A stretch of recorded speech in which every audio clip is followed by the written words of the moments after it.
Hello, everybody. Welcome to the Intelligent Nonsense Podcast. I am your Dan DeMarco, the everyday junglist. I'm here today with my guest, Rodrigo Zapata. Rodrigo is a longtime friend, a former colleague, more colleague.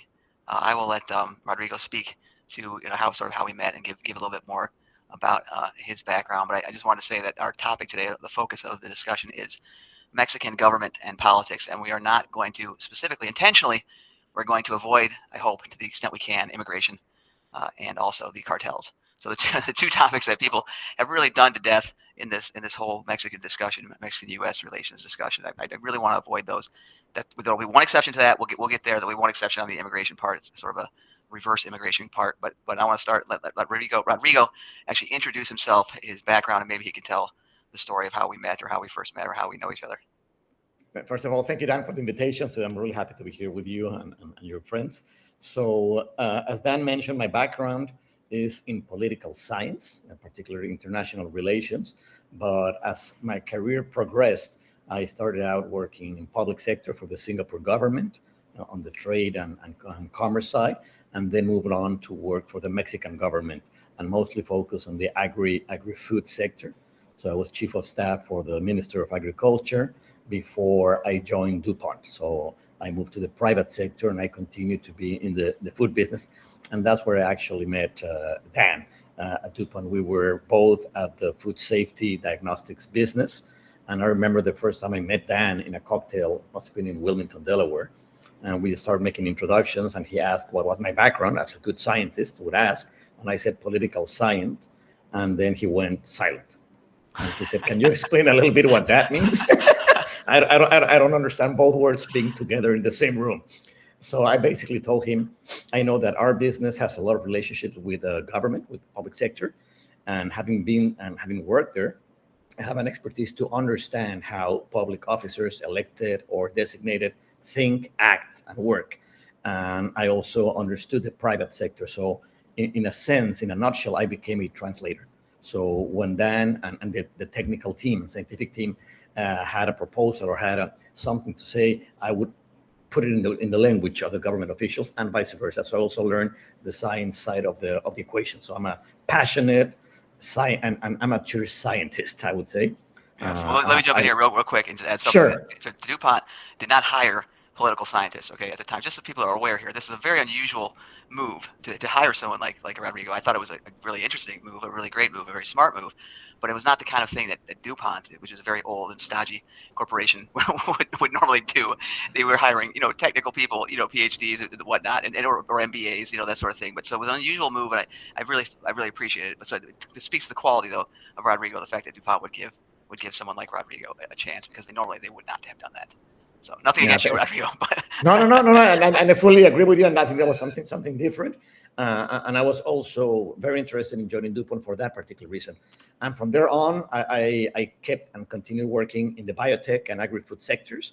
Move on to a genetics company, ag company. And finally, when I relocated to Cabo, I started doing one of my passions as a job, which is I'm an art collector. And I opened a gallery, art space here in Cabo. And together with my partner, we're looking at doing different types of experiences where you have drinks, you have food, you have music, together with the art and the artist. So in a sense, is how to embellish the art through experiences for guests that are coming here to Cabo. So and the art is sold globally, anywhere, but with a focus here in Cabo. So that's I think in a nutshell, my friend. I appreciate what that. I'm doing.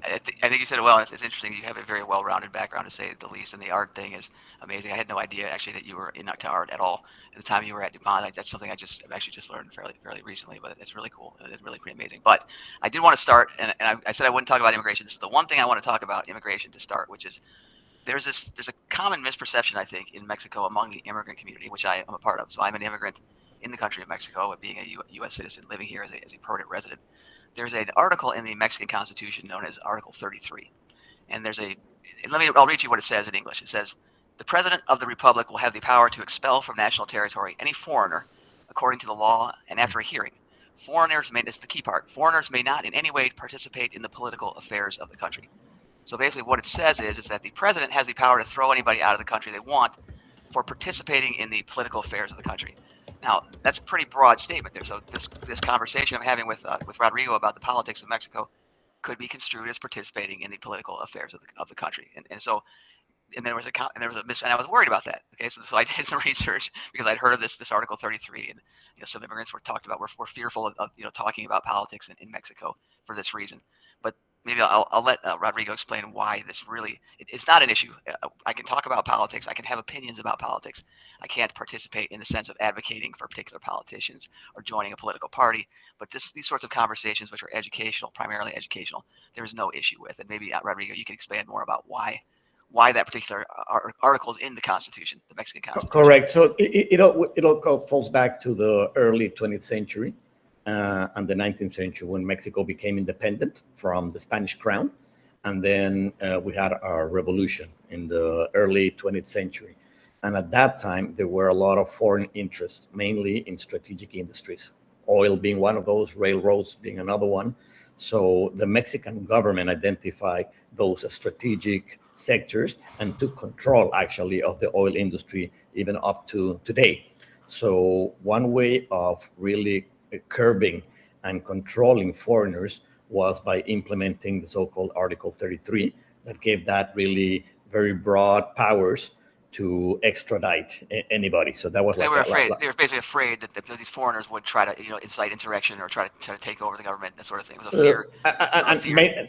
Strategic industries, I would say, not the government, but strategic industries, basically. And I must say that under the Immigration and Nationality Act in the U.S., there is a concept called expedited removal. It's not the same as Article 33 that grants the president that authority or the executive branch, but under the INA, the U.S. Customs and Border Patrol Protection can deport individuals summarily. So without any due process. So most countries would have something similar. Yes. So it's like a safeguard to always give that possibility to anybody. But it was interesting. Some of the things you could not do as a foreigner were be like, for instance, a bartender. You were prohibited. Foreigners were prohibited from being bartenders. Just some interesting strange. And also, so Catholics were very much part of and foreigners. And I'm also a Catholic, so I'm a Catholic foreigner. So I'm in very bad position here as far as the Mexican government is concerned. At least back in the day, that's no longer the case. And I think it's a historical footnote, I think, at this point, but it's just interesting. And I will say there is real fear in the immigrant fear. There is concern in the immigrant population here, the American immigrant. And there's other foreigners in Mexico, of course, as well. And they do recognize that this is potentially an issue. So there is some hesitancy to participate in the political processes and in a sense of even talking about it. And so I just want to be clear that that's not an issue, and I'm not worried about it, but it just correct. Definitely need to say it. And there's something I would also mention that given that Mexico and the U.S. share the largest border, a very large border, that there is a lot of interdependency between the countries, but there's also a lot of love and hate between both, a lot of ignorance on both sides of the aisle, right? So Mexicans, we don't really know much about U.S. history, and the U.S. is a country that was born modern. Yes. The U.S. history is really fascinating. It may not be 2,000 years old, but in 250 years, the U.S. has done great things, right? So if we Mexicans would know that and Americans would know about our history, I think many of the issues wouldn't be that important, to be honest. Totally agree. And we are completely ignorant of Mexican history, I can tell you right now. And I started learning some myself only because my wife is, as I was telling you earlier, she's going to become a citizen of Mexico. She's studying for the citizenship test. Part of that test is a very, very difficult test. Actually, I looked at some of the questions, and it is extremely difficult. You have to really know your history, and the Mexican history is very complex, especially early history, prehistory, the indigenous peoples. It's crazy. You think Aztecs and Mayans, but it's not just that. It's not even close to just that. It's hardly scratches the surface. So it gets really complex as you get to the ancient pre-Spanish, pre-colonial, whatever times, and then even from there on, it gets even more complicated.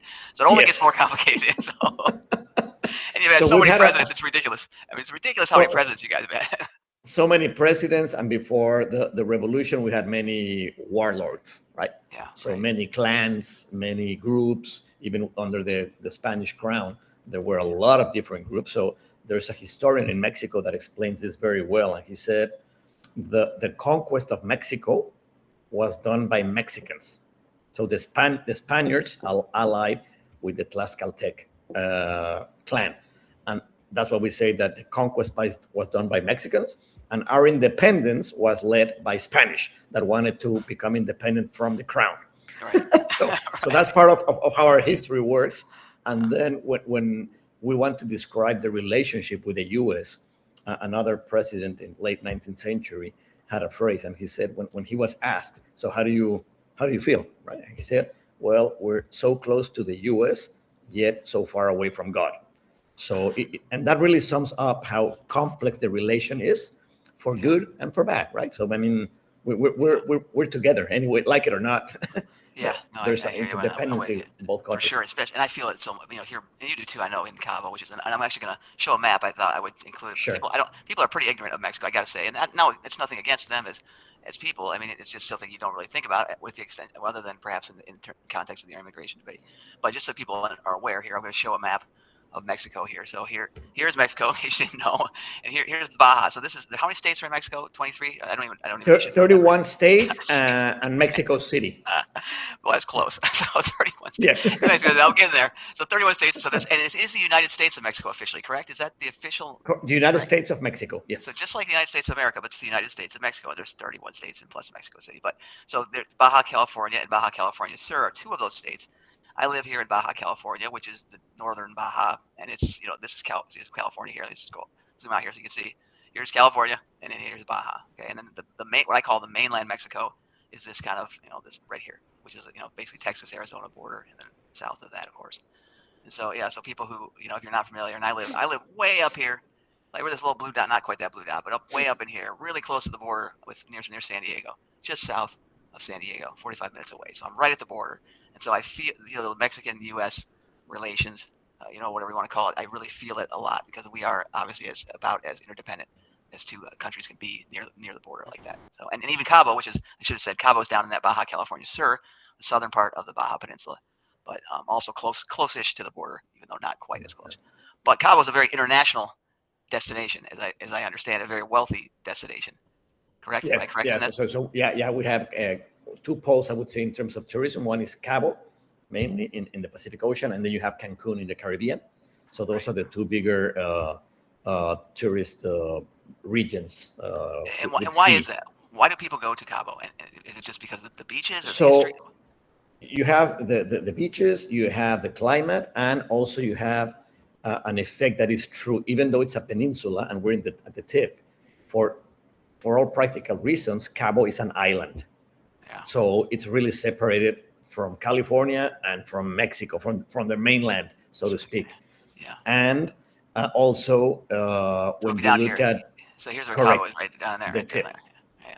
And so it is very accessible for most of the western coast of the US and Canada. And it's a place that has become like an icon for high net worth individuals that Yes. want to have a house or resort, not in the US, but close to the US. So you have either the Caribbean or you have Cabo. And Cabo is really geared towards the US market, I would say. Yeah, for sure. And where I am up in Tijuana is the opposite of that, in the sense that it's not Correct. high net wealth individuals do not necessarily go there. However, that's changing. I would say it's definitely changing as the U.S. becomes more difficult to operate within, and it becomes more difficult, more expensive. It's more attractive for people to consider moving south, moving into Mexico, and it's a very complicated thing to do. I don't necessarily recommend it for most people, but it is it's an option people, and I think there's a lot of people, and we can see the growth here near where I live, Yes. and the population is absolutely exploding. But to bring it back to the focus of the conversation here, the Mexican government, I wanted to ask about the structure of the government. So, in the United States, we have the president, we have the Senate, we have the House. How is the Mexican government sort of structured in comparison to Correct. that? So Mexico is a democratic republic. And so, like you said, 31 states, one Mexico City as a 32nd entity, and it's a federation too, like similar to the U.S. So we have a president who is elected every 6 years. The next election is coming up in 4 years, and we also have Congress, and we have two chambers: the upper chamber, which is the Senate, and the lower chamber, which is called the Chamber of Deputies. So that would be the equivalent for the U.S. And then we have The House of Representatives, okay. Oh, the House of okay. Representatives. Correct. That would be the equivalent House of Representatives. and we also have the judiciary, so the Supreme Court being the top authority there. So that's the formality. So those are the three And, powers okay. that compose Mexican government. And it's a checks and balances system, sort of like the U.S., where it's in theory at least one of the branches Correct. check each other's power. Yes, Okay. so I And, would say that's the theory, and also what we're seeing all over the world, not only here but all over the world, is that with the swing in politics from liberal democracies around the world and liberal economics, uh, we see a drift towards populist governments and more nationalistic governments all around. yeah. By definition, both of those seek to diminish or to minimize checks and balances or to have wider control. So Yeah. I'm not going to judge if it's good or bad. It's just the analysis and my perspective on what I see on Yeah. a global basis. Yeah, I tend to agree. And so, is when you vote, so the elections, you vote for a party, correct? You don't necessarily vote for a presidential candidate. I'm talking about the presidential elections, and also, and No, how do elections work exactly? okay, no. So we do have, as opposed to the U.S., you have an indirect democracy. That means you vote for electors, and the electors are the ones who finally decide who the president will become. So an elector can change his or her opinion. Whereas in Mexico, it's a direct democracy. You vote for the individual directly, not the party, Okay. directly for whoever's going to be the president, or governors, or senators, and deputies. So And there are term that's limits, as I a understand. distinction. Are there term limits? I understand that for the deputies, and they can only serve one term, or I don't. How does that work exactly? No, they can repeat. So the elections happen every 3 years Okay. in the Senate and in Congress as such. So every 6 years they coincide with the presidential election. Okay. So the only one that cannot repeat is the president. Okay. So the president will only serve a 6 year term, and that's it. And they can serve as many terms as they would like. So there's the other than the president, they can Not serve. not No. other than the president, correct? Okay. Okay. Other than the Interesting. president, they can serve more terms. That's correct. Is it like one? I mean, how many senators per state and how many representatives per state? Is it like So the there's U.S.? 128 senators altogether. So Okay. there's more than a couple per Okay. state. And we have also 500 deputies, so the Okay. equivalent of the House of Representatives. So So some of them are elected directly, and some of them are elected indirectly. So let's say the party that wins the most direct votes gets a proportion of deputies in proportion of senators. that they can assign, but they assign who Correct. those people will be. So you don't necessarily know who they're going to be. I see. Okay. Correct. I see. And so the lawmaking power is with those bodies, though, with the Senate and the That's deputies. correct. That's That's where the correct. laws come on. And the And the very president has to sign them. Does the president have to approve them or sign them in the end, or no? yes, that's very similar to the U.S. So you can initiate any proceedings at the lower chamber or the higher chamber, Senate or House of Deputies. It needs to be ratified by both, and once it becomes law, then it's sent to the president.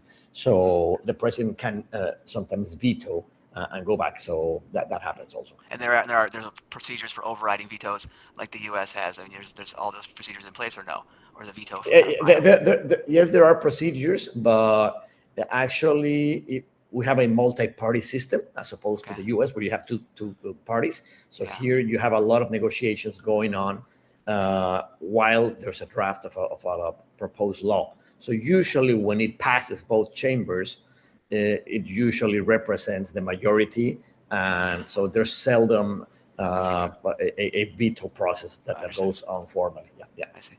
So what about the states? How powerful are they at the state level? Can they make as far as lawmaking? Does the federal government Well, have absolute authority? I mean, what's the power balance? yeah, and again, the same for anything that is included in the Constitution. So the federation is above the states, but Okay. states can go about and adjust the educational policy, safety and security policy. They also have their own state level security forces, not army, but police and municipal police also. So that's where the states have more independence of action, I would say, Okay. and And how so they what about spend the budget. Yeah, yes? And so what about in terms of law enforcement? What about the Guardia? What is their role? Maybe you could talk a little bit about law enforcement in sure. Mexico. So we have the Minister of Defense, and Minister of Defense is in charge of the army, reporting directly to the Minister of Defense, and the Supreme Commander is the President of Mexico. And there's other So branches of the military. Is there only an army, or is there an air force, and is it no, just we have the Air Force, we have the Navy, so you have okay? different branches, and there are also different ministries.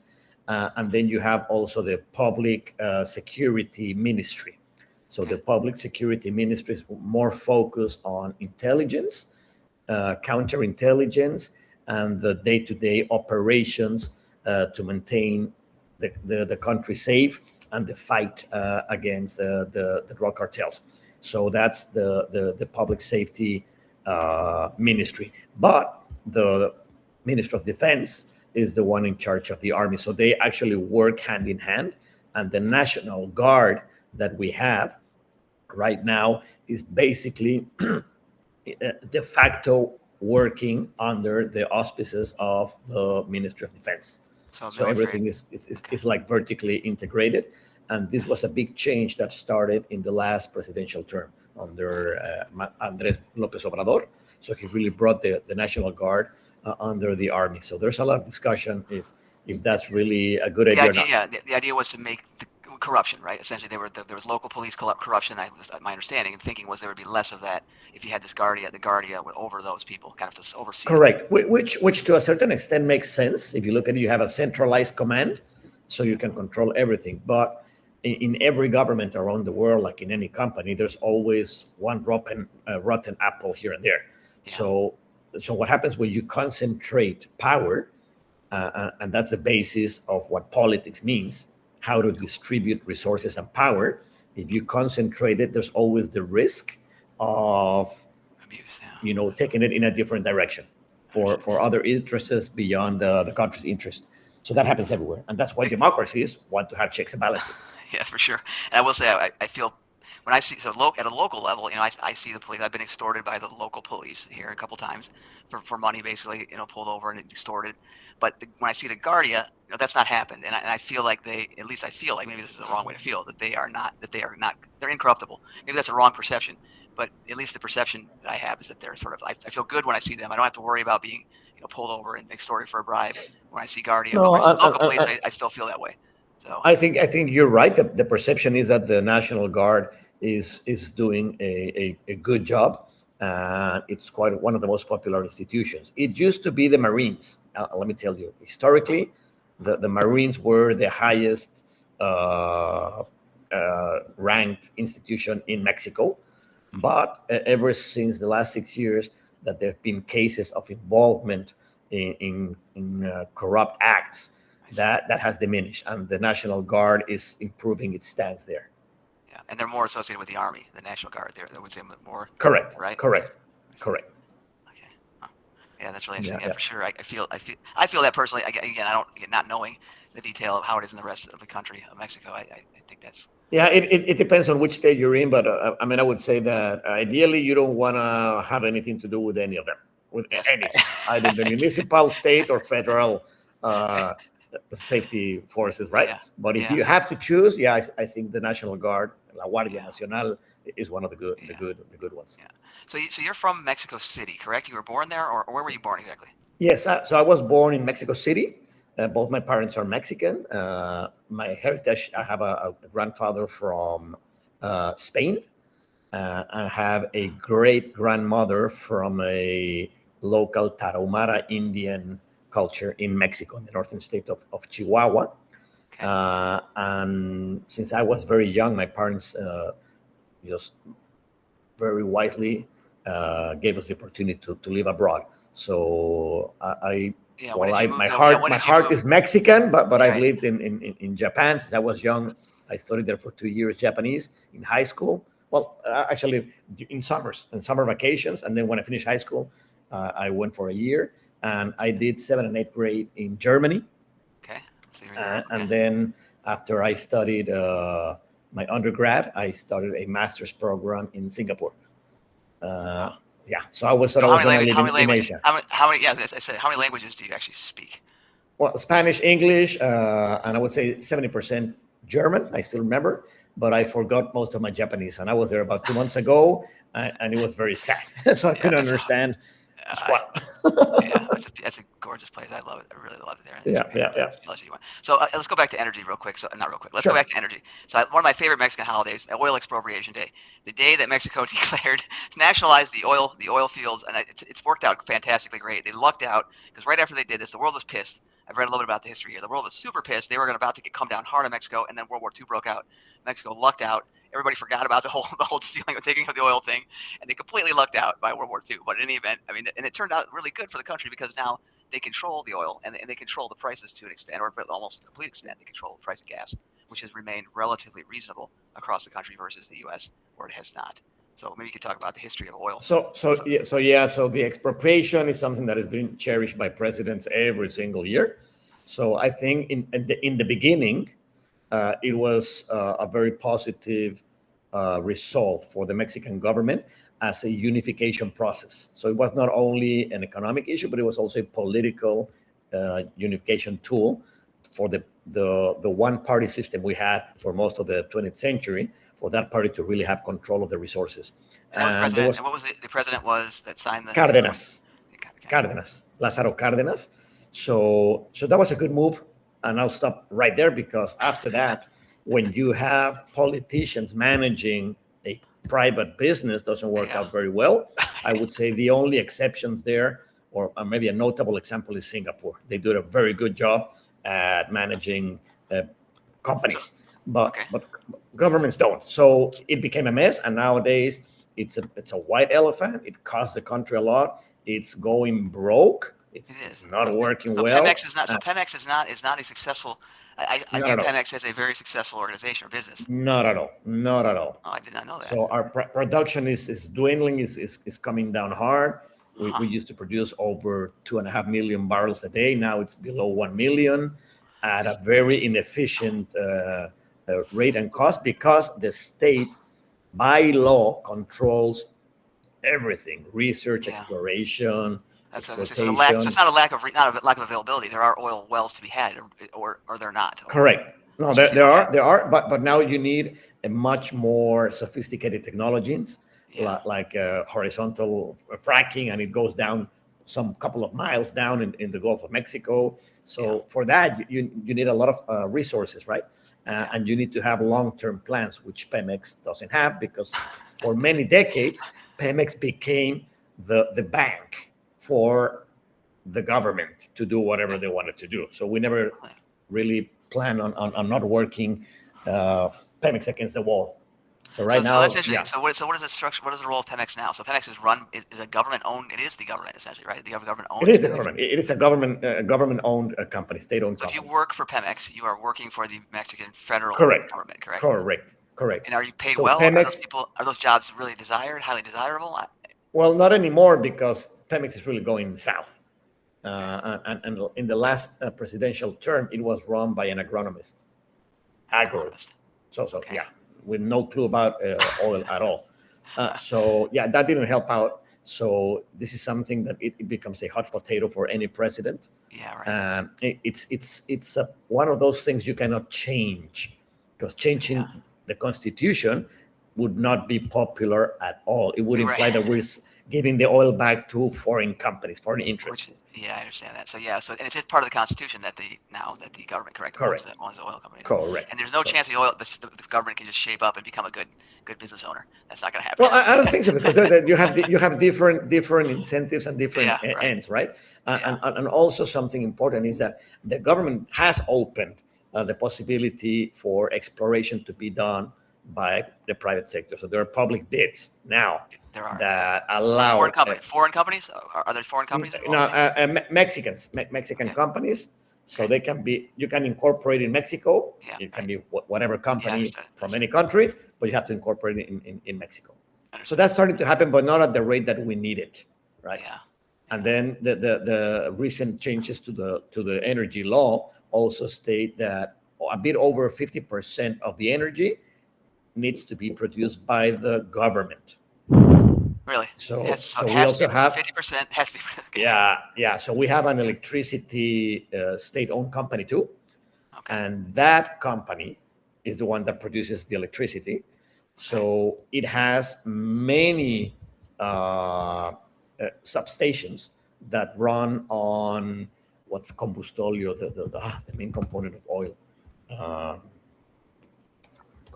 Anyways, they essentially run on hydrocarbons or hydrocarbon type. Yeah, but the cheapest one. So it's heavy oil. Yeah, heavy oil it cannot be exported. It's prohibited to be exported on a global basis because it's pollutant, and that's what the Mexican Right. government is producing. Yeah.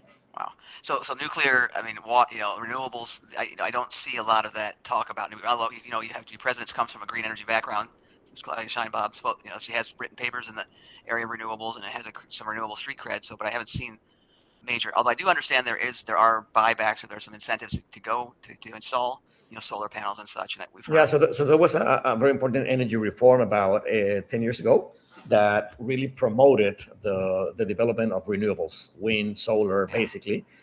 And that was changed again about 6 years ago. Okay.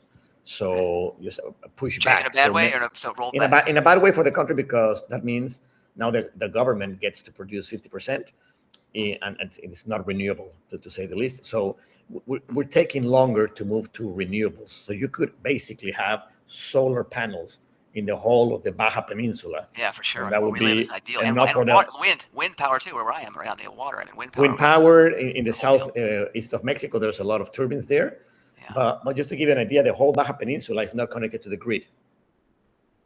So It's what? I'm sorry. Repeat that. it's not connected to the electricity grid. It's the So grid of Mexico. so the Mexican grid, so we cannot connect the energy from the mainland to Cabo or vice versa. So there's actually working on connecting it now, but it's that absurd. So we're an island on itself in terms of power. I did not know that. Exactly. That's a really interesting fact. I did not know. Huh. Interesting. Yeah. So okay, so I didn't want to talk about immigrant, but I do want to talk about U.S. Mexico relations. Or your thoughts on, where do you see things, and what's your feeling on, what the status of that relationship is? The ground level, I guess. Yeah, I'll come back to a point that I mentioned earlier. That is that governments globally are moving to the populist side of the equation, and that can be a right wing or left wing or whatever wing you want to call it, populism. So when you have those types of leaders on a global basis, it tends to be a more nationalistic stand. But we should never forget that when you look at global politics or the US-Mexico relation, it is very complex, but there's relative power. And needless to say, the US has way more power than Mexico. From a military perspective, I mean, obviously, yes. From a military perspective, the size of the economy, the size of consumption that you guys have, natural resources. So it's a much stronger. It's the strongest country compared with China, right? So it's that strong. However, through interdependency, the U.S. needs Mexico as much as we need the U.S. So we may have less safety nets as a country, but that doesn't mean that we're handicapped, right? So both countries need each other. So it doesn't matter if we have Trump and Sheinbaum, if they talk to each other or not. That's you have to go beyond who's leading the country and look at the fundamentals of that relation. So Mexico is the U.S. first and most important trade partner. Yeah, that's a reality, above China, above Canada, and that's because we're very competitive and not as expensive to produce as in the U.S. And then you have the geographic vicinity. So we're next to the U.S. and the value chains in most industries are integrated across the border. So to make a car, even if it's manufactured in the U.S., many auto parts are built here in Mexico, and some of those components are built in the U.S. So many parts go back and forward 6 or 7 times before the end product goes back to the U.S. or to Mexico, right? Yeah, right. Yeah. So we're very much intertwined, and that's what I want to underline that because we may hear a lot of rhetoric or noise, but the fundamentals is we both need each other. If you look at data centers for AI. So I had a very interesting conversation here in Cabo with a former presidential candidate and Minister of Finance. And he pinpointed and said, listen, Mexico produces around 60 to 70% of the components needed for data centers. Yeah. So trade agreement or not, that's not going to change. Yeah, right. And the US is not going to get that from Taiwan or Germany or China. It just doesn't make sense. So we're tied. We're tied in. So I like to see it as a positive for both countries moving forward. We just need to try and have a common language. And that's the problem when you have nationalistic interests in both sides. Yeah. And it's not helped by the anti-immigrant sentiment that you have in both Yeah. countries, especially in the U.S. I don't feel it. I do feel it some here for sure. And as things get worse, and on the U.S. side, things get worse here for other American immigrants, if you will, or other foreigners here in Mexico, and they can feel that at the ground level in just little subtle ways. And it's really irritating to me. But Yeah, in and that it's on stupid, and both. you have it's in both, and the other stupid wall, the border wall, just absolutely drives me nuts. I drive by it every single day.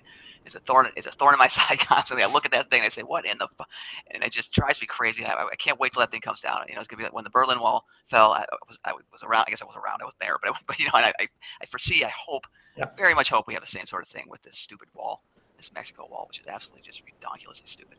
But Yeah, so it's gonna take some years for that to happen, but probably eventually it will yes, happen, and then yes, and then eventually somebody will build another wall. So probably that's they how will. it's like a Probably will. pendulum. It's a Yeah, probably pendulum. will. Yeah, it probably is. Yeah, it sucks. It really does suck. So, and I had a thought about something else I really wanted to talk about, and now I lost it. I lost it. So, yeah, and I'm looking at my list here of other topics. We've hit on a lot of stuff, and I'm running out Well, of running out of. something interesting is when you bring in together. We've talked about Oh, energy. yes, We've talked a little bit about security. We've talked about the economy, and there is one topic that touches everything, yeah, and that's corruption, yeah, and right, that's the drug cartel. So that's a reality that exists in Mexico, and it touches energy. So there's the biggest fraud that has been documented in our history has to do with stolen oil, right? okay. So It's stolen how? So explain it to me. So what that so means. yeah, so it's an integrated value chain that starts in the U.S. and in Mexico. Right, So very large quantities, oil ships, and very large quantities coming to Mexico declared as another product, not as oil or not as something else. gasoline. So Okay, it's declared as a much cheaper product. So when it comes in, nobody really knows that the oil is there or the gasoline is there. So it's a whole it's a multi country yeah, network of corruption. So it involves private sector, public sector. So it's brought into Mexico or stolen from Pemex. That's the domestic part of the equation. The yeah, ducts can be, intervene, and the gasoline is extracted or the oil, and then that is sold to the gas stations. the In local some gas stations, cases, the in local gas some stations. cases, yeah, in some cases, it's sold like it's official by Right, Pemex. right, So people within the company are doing it. right. And in other cases, it's black market and gas stations are buying it because it's That's cheap. cheaper. It's cheaper. Yeah. Okay. Correct. So it's just a humongous Yeah, scandal. and gas stations will rip you off here. Everything in Mexico is not. There's no self-serve gas. It's all full service. At least in parts, right, the whole country. And Yeah. occasionally, and I've seen that, and I've experienced this. You'll say, I want X amount. I want so many litros. But they'll give you just a little bit less, and you don't know for sure. You're always kind of like, well, is that? But you sort of do know for sure that yeah, they're giving you just a little bit less than what you paid for, and that is common. And I think I don't know how common it is, but I've definitely experienced it at more than one gas station here. So Yeah, yeah. yeah, So I mean, so that's how when you talk about energy, you talk about corruption. So it's a big problem. I think it's being tackled, and my opinion is that the U.S. position on this topic is pushing uh, different groups to act in a good in way. In a different good way, way. So you're saying the U.S. in, pressure is in, good. It's in good. different ways. So when you talk about politics, right? Uh, Yeah. Politics is the process of many groups of people coming together to take collective decisions, resolve conflicts, and distribute resources. That's Right. politics. Yes. So there's family politics and there's government politics. So that politics is about relation of power, and power is imposed. Yeah. So in this particular case, I think we're moving in the right direction. Because, But and the U.S. is helping it. Other than the U.S. actually helping it for once, in well, your opinion. I think so. Yeah, yeah, yeah, yeah. That's The pressure, to the put it well. pressure. It was hypocritical. I think it's very hypocritical the U.S. in talking about corruption, but at the same time, if it's helpful, I mean that's great, and I'm glad. Correct. So I think in this case, it's helping. But again, you're kicking the beehive, and when you Yeah. kick the beehive, Right. that's what Not happens about everywhere. bees. Not So about bees. so Yeah. it's gonna be a painful process, Yeah. but I think it needs to be done. It needs to be done now. Yeah. So okay. So this is other thing I want to talk about. Healthcare in the country of Mexico versus the U.S. It's a disaster in the U.S. I can tell you, the healthcare system is completely broken. Insurance, Okay. the whole deal is a complete disaster in the U.S. I don't think I'm selling anything that's not a surprise. The people are gonna agree with that. I think for the most part, it can use in some improvement, and I've experienced with the Mexican system, some experience, and I understand there's a private system and then there's a public system, and I understand the public system is not as good. Maybe you could talk about how healthcare works here in Mexico. Correct. So we have public and private sector health, like you said. So by law, any worker has access to public health. So there's an institute. Any worker, or any Any citizen, worker, any employee has that right. but not any citizen. If you're not working, you don't have access to public health care. Well, I'll get to that. Okay. So every worker has that right. If you work for the government, there's another institution that offers public health to government employees. So that's how it works. And then you have the pensions and you have the different types of insurances. Very similar to the US. What happens is we don't have enough resources, economic resources, not enough doctors, not enough hospitals. So that led to the government, and 50% of our population is working outside of legal parameters, so with no contract. For cash, just for cash, yeah. Correct. Cash payments, no taxes. So the government noticed that 50% of the population did not have a public health, right? Because they were not workers. They were working without a contract.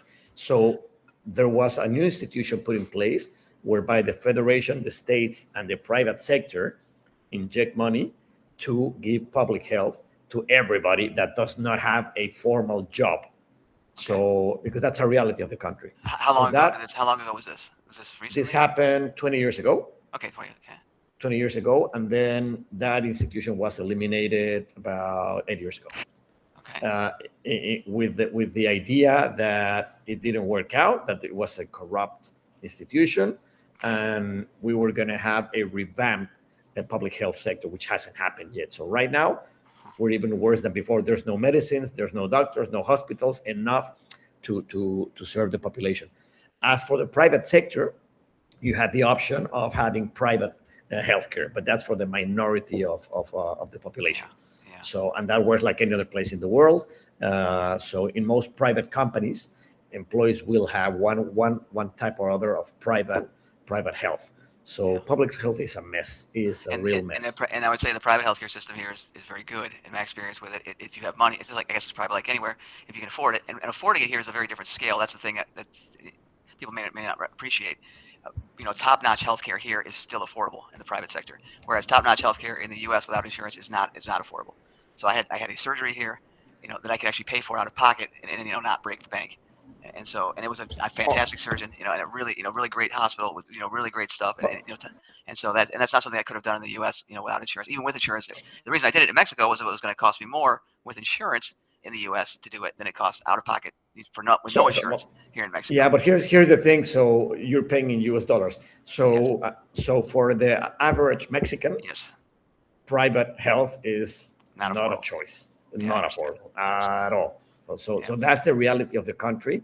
So minimum wages, while they have improved over time, so it's still quite low at around $20 a day. Yeah, which is a day. So it's really tough. So for the most of the population, it's not an option. That's the reality. Especially here and you see it here near the border. A lot of Americans come here for healthcare because it is affordable. Dentistry is a big one. Huge dental centers here because they're so much cheaper than dental care in the U.S., which is basically unaffordable. Even with insurance, it's gotten ridiculous. But in Mexico, it's still affordable, and there's high quality dentists here, at least in my experience. And Tijuana, which is a border city, and Cancun and Cabo, as of recently, have become hubs for health tourism. Yeah, right, for sure. So mostly from the U.S., from Europe, it's cheaper to fly from London to Cancun, get your medical, whatever you need, surgery, whatever, and then go back to London. That's cheaper, right? Yeah, which is hard to believe. Certainly in Tijuana. It's just crazy because you're right. And the general, the Mexican public can't access that really high, the high end healthcare for the most part, and it's quite good if you can, but if you can't, then it's just, you may as well not even exist. But anyway, education. Let's talk about education. One thing we have not touched on. What about the education here, private education, starting in the earliest stage to up through very similar to the health sector. So we have a union of teachers that actually focuses way more on politics than on education. And so yeah, so that one controls public sector teachers. Who decides who's going to become a teacher? They do it. So Yeah. they revoked the law that you had like an opposition exam to pass. Right now is whoever the union leader says is going to become a teacher, they become a teacher. Okay. So the quality of education, public education, is extremely low, and Starting at the lowest only levels, starting at the lowest levels all the starting way. at the lowest levels. And from all of the Mexicans that start studying, I think the statistic, the latest one that I know, is around 1% end up having a bachelor's degree. Wow. If you stay in So the public system, yeah, the whole country. Yeah, so and mostly it's public. So Wow. it's changing. Maybe it's a bit higher, but it's still a very low percentage. And it also goes to say that the quality of the education system has dropped a lot. When you look at the OECD countries, Mexico is usually the last one there. Of course, the comparison is maybe not apples to apples, Yeah. but in any case, we have a long way to go. And private sector education, very similar to the healthcare. So you have top of the list colleges and high schools if you can afford them, right? Yeah. But Here in that's for the yeah, minority of the population. for sure. Yeah. Here at the border, we have bilingual, very high, top-notch, really high quality education in Tijuana and on this side because people sending their kids down to get the bilingual education, which is a smart move, very smart thing to do if you can afford it, and it's actually way cheaper than private school in the U.S. so I highly recommend it if we have a kid here or whatever. That's for sure. It's something that we would absolutely look at. But something that is very interesting, Dan, is that on the labor force side, the Mexican labor force really comes top of the line on a global basis. Yeah. Because the folks working at the inbound facilities, the maquiladoras that produce for first year in the US, the quality, the expertise, the know-how is one of the best in the world. One of the best in the world. Even in the absence of the public education, you still have yes, high yes, quality work. correct, and that's and at a fraction of what it costs in the US, for example, or in Europe. So that's still a very interesting competitive advantage of Mexico, right? And we've been also increasing the type of industry that Mexico is involved in, from primary agriculture and primary services to more sophisticated, value-added, high-tech products. So there's a lot of aerospace hubs, industry hubs in the center of Mexico, auto parts, automotive. So, and biotech, I see now for sure. For sure. Well, biotech is starting to catch up also. So because you have a very strong agricultural sector, so you just have to put it together with the technology side. So it's slowly but surely moving in the right direction. All right, one last topic, and this we'll be sure. done. I know that there is a Mexico World Cup match here coming up very shortly, so we'll let Rodrigo go here. But I want to talk about less foreign affairs, not U.S. Who is Mexico's, or who are Mexico's allies? Who are your friends outside of the U.S., let's say, and who are your enemies, let's say? Who are the okay, so here you have to look like a billiard table, okay? So the table is a political international system, which is anarchic. That means there's no superior authority guiding and directing all countries, meaning the powerful do what they can and the weak suffer what they must. So that's how politics works on a global basis, right? So you have to ally with whoever will serve you the best. So leaving the US aside, because it's the most strategic partner in all aspects of the relationship, ideally, Mexico would like to promote more integration with Europe. And we have with the EU, and we do have a trade agreement, a very comprehensive trade agreement with the EU. But the volumes need to grow more, right? But that's one ally from a commercial standpoint that is very attractive. Does there a move at all to become part of the EU? Is that even a thought in anybody's head? No, not at all. And there's no chance because it's European. Yeah, so they would have to first think about Ukraine and the rest of the country there before thinking that it wouldn't happen. But we do have the trade agreement.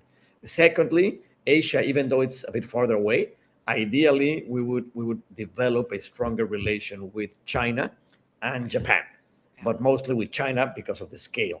But and I see Chinese cars, a lot of Chinese cars in Mexico for sure. Well, I mean, all over the world. That's another topic. So they really populated the whole world, having very good technology at a Not the fraction of U.S. the though, price. but not the U.S. There are no Chinese cars in the U.S. So I know. not everywhere, So, everywhere in the world, but but there. that's and that's impacting consumers because you have less Yeah. Oh, choices, big time, right? big time. Yeah. So that's the bottom line. And thirdly, Latin America. So Latin America is the other side of the equation. So ideally, we would have an agreement with Brazil because we are complementary. So Brazil Yes. has a very strong ag sector, agri-food Yeah. sector, and Yeah. Mexico has a very strong industrial sector. So we haven't been able to do a very comprehensive agreement because Brazil would like to flood with agriculture in Mexico, and we would Right. like to flood with the industry. So we need to find a balance because those are the two main economies in Latin America that could come together. And it's happening. It's happening due to the changes in global politics and the U.S. stand. It has pushed not only Mexico but other countries to Yeah. start talking in a more comprehensive way. So Yeah. the country has been having more comprehensive discussions with Europe, with Uh, China, with Japan, with Brazil. okay. Well, what about enemies? So let's the southern border. Guatemala Yeah, is no, your no, I your wouldn't say. historical. Not enemies, maybe not the Yeah, right word, but troll spots, if you will. no, yeah, because we don't have enemies. I don't think Mexico Right. has any enemies I as agree. such. And basically, Mexico has been a very vocal in international organizations Yeah. to support, or at least not how do you say, not to put against the wall other countries. So Alienate. Mexico, Yeah. Yeah. yeah, it is the only country that doesn't have an embargo, that doesn't have any wrongdoing with Cuba. Okay. And that's not because Mexico is strong. Like I said, Yeah. there's an imbalance with the U.S. and Mexico, but it also serves the U.S. that it has somebody talking to Cuba, You're right. which is You're right. Mexico. Which is So Mexico. it plays both ways, right? So officially, the U.S. does not agree with that policy, but it leaves the channels open. Right. And this brings me back to a question in the Cold War. Where do you think that the biggest community of spies were located in Spies the for who? world For from which side? For which side? for the US and for the Or Soviets? I don't know. I'm gonna say Mexico because we're talking about Mexico. Okay, it's Mexico. It's Right. Mexico. So the biggest embassy was in Mexico Yes. because it Okay. was the closest country that Okay. was weaker Okay. next to the So US. The Cuba Russian had spies all throughout the embassy, and then the U.S. also had spies in the embassy. Is that what you're saying? in Mexico. Yeah. In So Mexico. Yeah. and in the case of the US, it was more in Germany. Yeah. Right. Right. Right. I There. understand. But Mexico is a very important point of entry for Yeah. the US. So it's a headache and it's a blessing also. Yes, yeah, I understand. And I living Yeah. living here, I can experience both firsthand, the headaches and the blessings of Mexico, and I I do love know. it here. I And know. let's make that clear. I really love the country. I find it fascinating, and I especially like the people, like Rodrigo. And thanks for joining, Rodrigo. Really appreciate it. Fascinating discussion about Mexico and government and politics. I think hopefully we talked about some things that people don't necessarily think about. Because I can tell you, I know for a fact in the U.S. the only time people really think about Mexico is when there's an immigration debate or there's something with cartels or somebody getting killed. It's like okay, Mexico, but it's a regular country, just like any other country. Is what people need to understand. It has a government that does stuff, just like other countries have governments that do things. They keep the streets, they take the garbage, all those things. They have healthcare and education. They Correct. don't do a great job with a lot of it, just like most countries. They do a really good job with some things, just like most countries. So it is a country like any other. Good points, bad points, and it just happens to be very close to the U.S. And luckily we have people like Rodrigo living in there that we can talk to about it. So thanks, man. Really No, appreciate it. thank you for your time also, Dan. It was good. Good luck. Let's go Mexico at the World Cup today. I will definitely be rooting And let's go for Mexico. US, also playing very well. So All right. All right, man. Later, and thanks for everybody who joined. yeah, I'll be take releasing care. this. I assume they're gonna be okay with me releasing this. We'll talk offline, Rodrigo. But all Sure. right, everybody, take Sure. care. Thanks. Take care. Bye. Bye bye.